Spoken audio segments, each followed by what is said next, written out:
बार क्या होता है कि दो दो पर्व आने शुरू हो जाते हैं। कोई कहता आज दिवाली है, कोई कहता कल दिवाली है, जनता को भ्रमित किया जाता है। तो फिर हमारे सर्वे भवन्तु सुखिनः सर्वे सर्वे सन्तु निरामयः सर्वे भद्राणि पश्यन्तु मा कश्चित् दुःखं भागवत। कि जो आज हमारी संस्कृति और हमारे धर्म के प्रति जो उदासीनता लोगों में आ गई है, उसको कैसे पुनर्जीवित करके और माताओं के साथ साथ बच्चों में वो संस्कार कैसे आए। उत्सव में होते हैं, जो हमारी एक सनातन व्यवस्था विलुप्त हो जाती है, कहीं न कहीं विलुप्त भी हुई है, लेकिन फिर इसका उद्धार के विचार जब किया गया है तो इसका प्रारंभ हो चुका है। भले ही कुछ राजनीतिक लोगों ने इसको विषय बनाया है और उसकी गलत व्याख्या की है, लेकिन मैं उनका पुरजोर रूप से खंडन करता हूँ।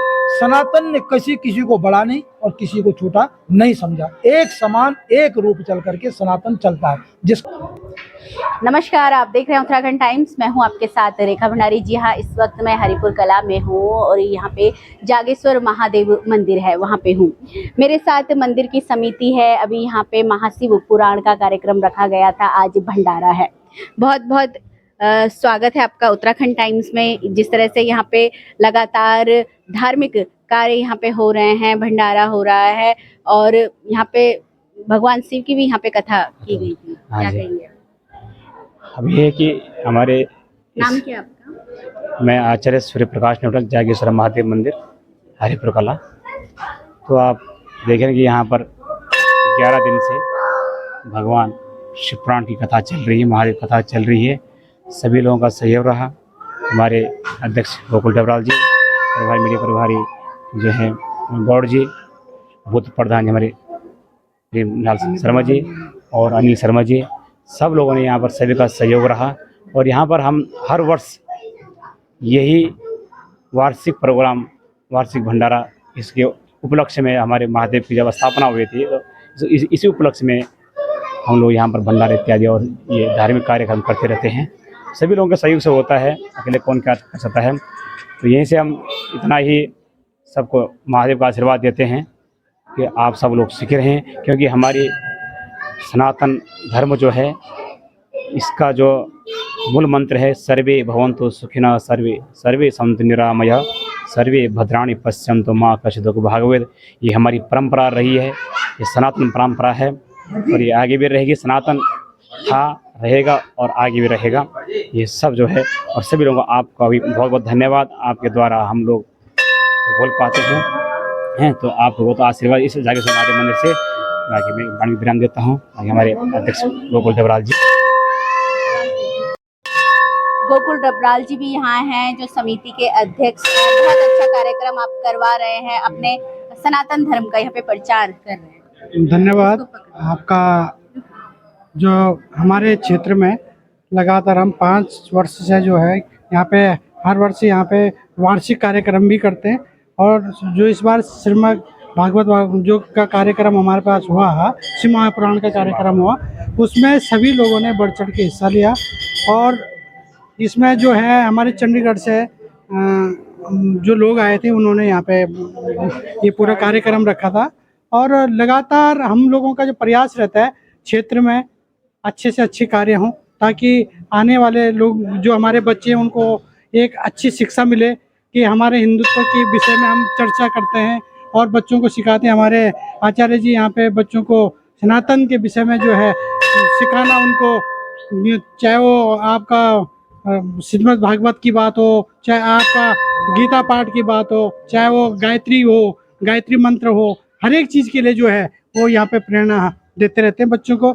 और निरंतर हम लोगों का जो क्षेत्र के लिए प्रयास रहा कि हम लोग अच्छे से अच्छे कार्य करें और लोगों को जागरूक करें।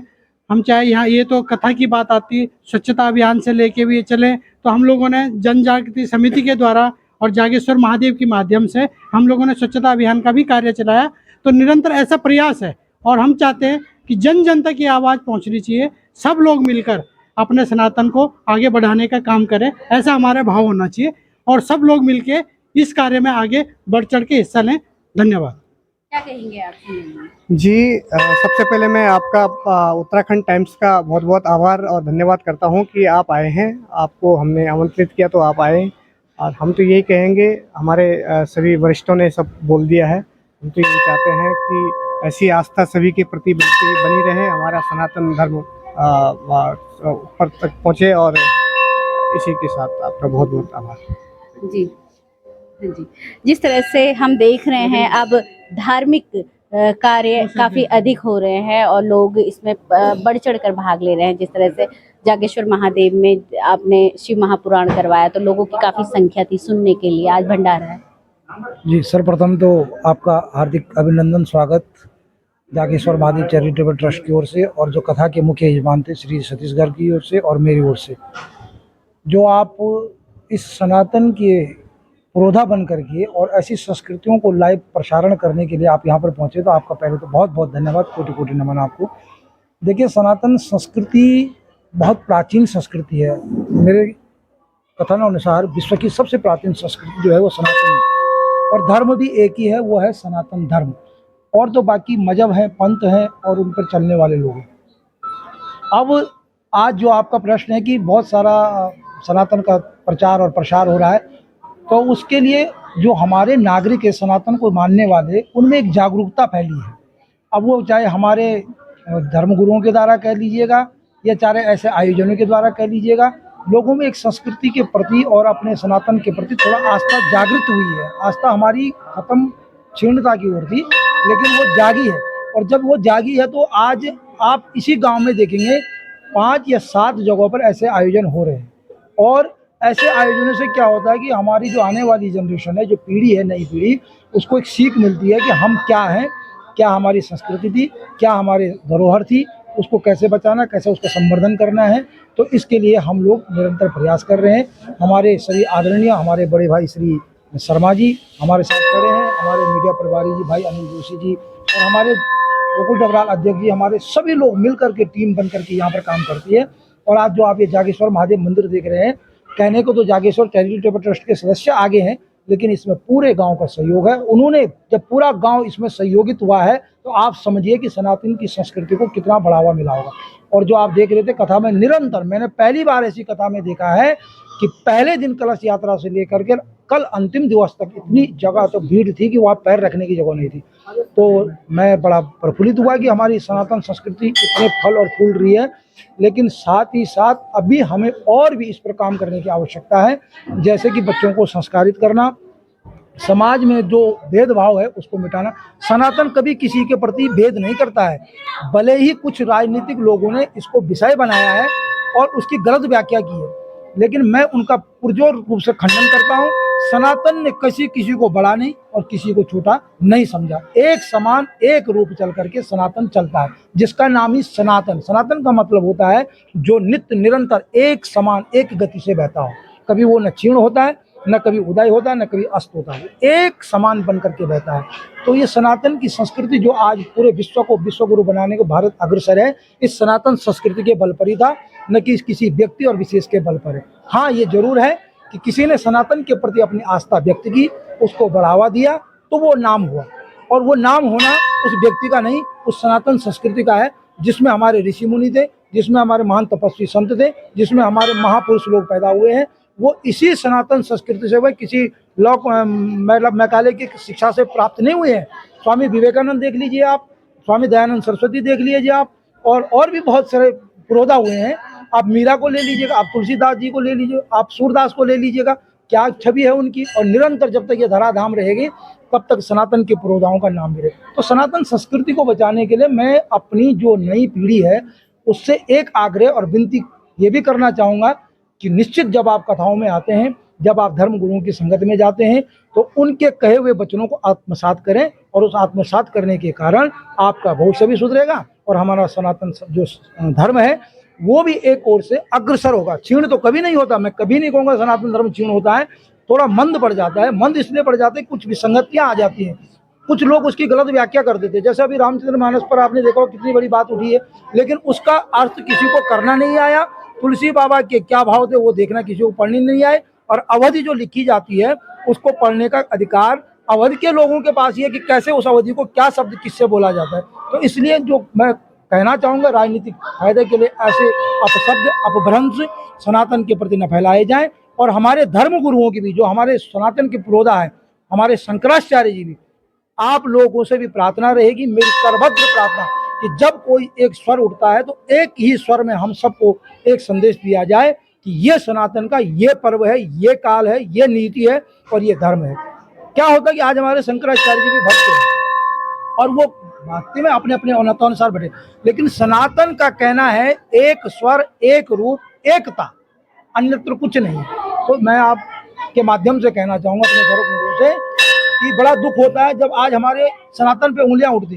कहते हैं कि आपका कई बार क्या होता है कि दो दो पर्व आने शुरू हो जाते हैं, कोई कहता आज दिवाली है, कोई कहता कल दिवाली है, जनता को भ्रमित किया जाता है। तो फिर हमारी आशा कहाँ होती है? एक ही किरण नजर आती है, हमारे धर्म गुरु जो सनातन के सर्व पुरोधा माने गए हैं, आदि गुरु शंकराचार्य जी के द्वारा जो 4 मठों की स्थापना कर उन पर बैठे हुए हमारे विद्वज्जन, उनसे मेरी करबद्ध प्रार्थना रहेगी आप इस संशय को मिटाने में महत्वपूर्ण भूमिका निभाएं ताकि जनता पर कोई किसी प्रकार का संशय न रहे।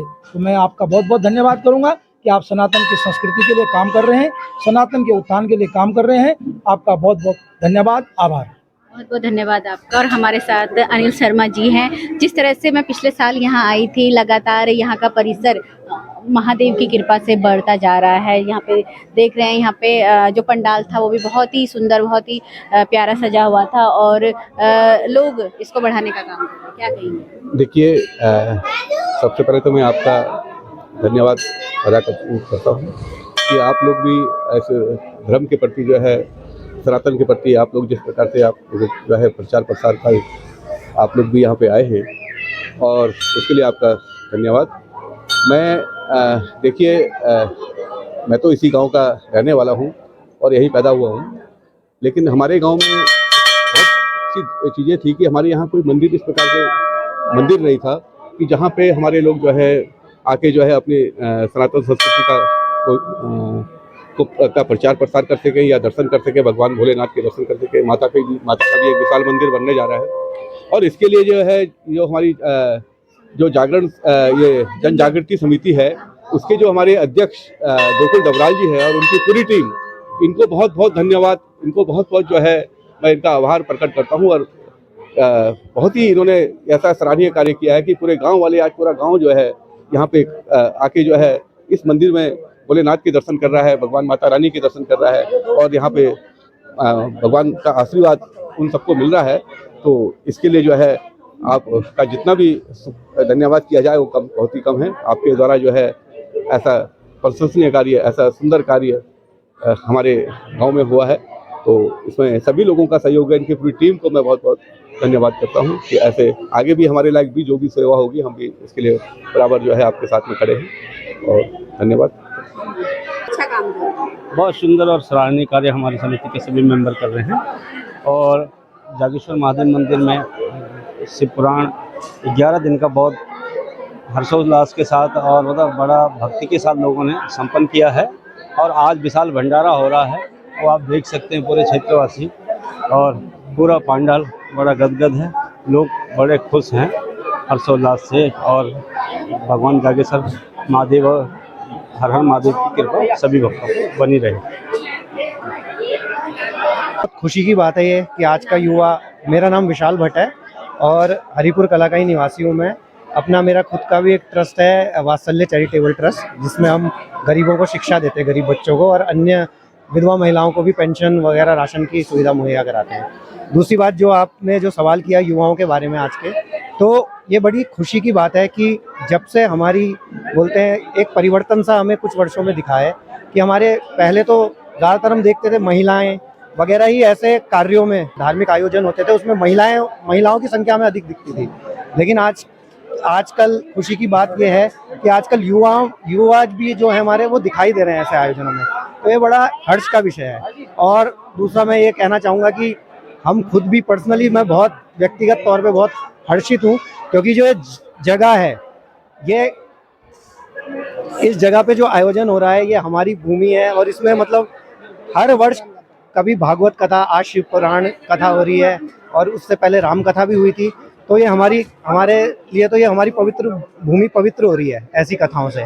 और मैं अपने पिताजी का भी आभारी हूँ इसमें कि वो इस विषय को, इन्होंने जो भूमि दान हमारे यहाँ मंदिर ट्रस्ट को दी, और मैं धन्यवाद करना चाहूँगा हमारे मंदिर ट्रस्ट का भी, जो इतने सक्षम लोग इस मंदिर ट्रस्ट समिति से जुड़े हुए हैं, जो बिल्कुल बोलते हैं ना, दिन रात एक करके ऐसे आयोजनों में बढ़ चढ़कर हिस्सा लेते हैं और तन मन धन से जो, तो मैं पूरी मंदिर समिति, जागेश्वर मंदिर समिति का भी धन्यवाद करूंगा। खास तौर पे हमारे अध्यक्ष जी गोकुल डबराल जी, सचिव जी हमारे, मैं इनका बहुत हृदय की गहराइयों से धन्यवाद करूंगा कि ऐसे आयोजनों की वजह से हमारी भूमि भी पवित्र हो रही है और हमारे पूर्वजों को भी मोक्ष की प्राप्ति हो रही है। धन्यवाद।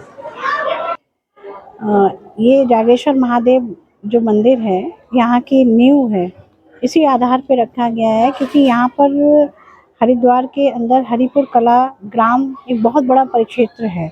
इस परिक्षेत्र में पूरा उत्तराखंड में मुझे लगता है कि समस्त यहाँ पर वर्ग के लोग और समस्त उत्तराखंड के जो लोग यहाँ पर निवास कर रहे हैं और सदग्रस्त परिवार में हैं।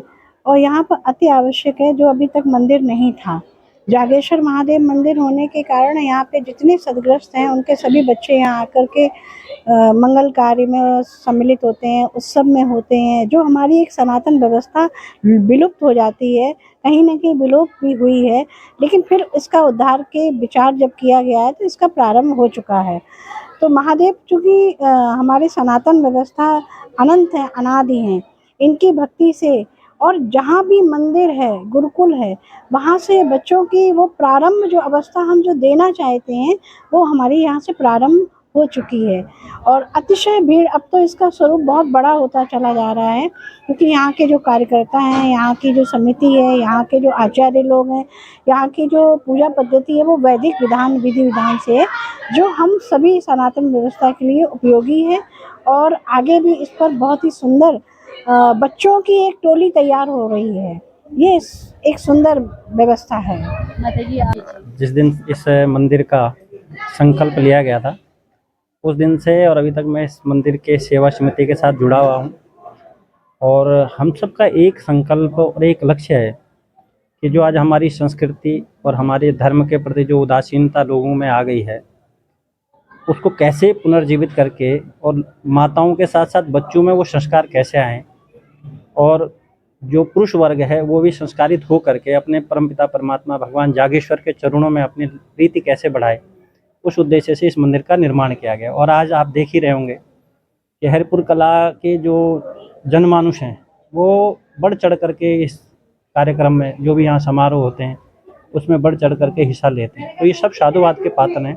और मैंने अपनी आँखों से देखा है कि यहाँ कमेटी के सदस्यों ने, जब मेरी पहली बार मीटिंग हुई थी तो उन्होंने कहा था कि महाराज जी कैसे होगा, तो मैंने कहा था आप भगवान का कार्य कर रहे हैं और जो भगवान का कार्य करता है और जो दुनिया का कार्य करता है भगवान, उसका कार्य करने में जो लग जाता है उसको निश्चित ही सफलता प्राप्त होती है। और सफलता का परिणाम ये मंदिर आप देखने के अंदर भव्य और दिव्य मंदिर है। दूसरी बात, इन लोगों ने अपने कंधों पर, कमेटी के जो कोषाध्यक्ष हैं, कमेटी के जो अध्यक्ष हैं, डबराल जी हैं, योगेंद्र भट्ट जी हैं और भी बहुत से लोग हैं, इन लोगों ने अपने कंधे पर मजदूरी कर करके सीमेंट, सरिया, रेत, बजरी, जब इनको लगा कि हमारे पास धन नहीं है, उसको अपने पुरुषार्थ से और अपने परिश्रम से और अपने श्रम से इस मंदिर को खड़ा किया। तो मैं उनको बहुत बहुत साधुवाद देता हूँ कि उन्होंने हरिपुर के क्षेत्र में जागेश्वर भगवान की स्थापना करके यहाँ के प्रत्येक जन और प्रत्येक नागरिक और प्रत्येक बालक को जगाने का जो कार्य किया है वो साधुवाद के पात्र है जी। जिस तरह से आप देख रहे हैं, जन जागृति समिति और जागेश्वर महादेव मंदिर समिति लगातार समाज के हित के कार्यों में लगी हुई है, धर्म को बढ़ाने के काम में लगी हुई है। तो ऐसे ही लोगों को बढ़ावा मिले और हमारे समाज में बदलाव आ सके, पॉजिटिव बदलाव आ सके। तो इसी तरह से आप देखते रहिए उत्तराखंड टाइम्स। हरिपुर कला से रेखा भंडारी, उत्तराखंड।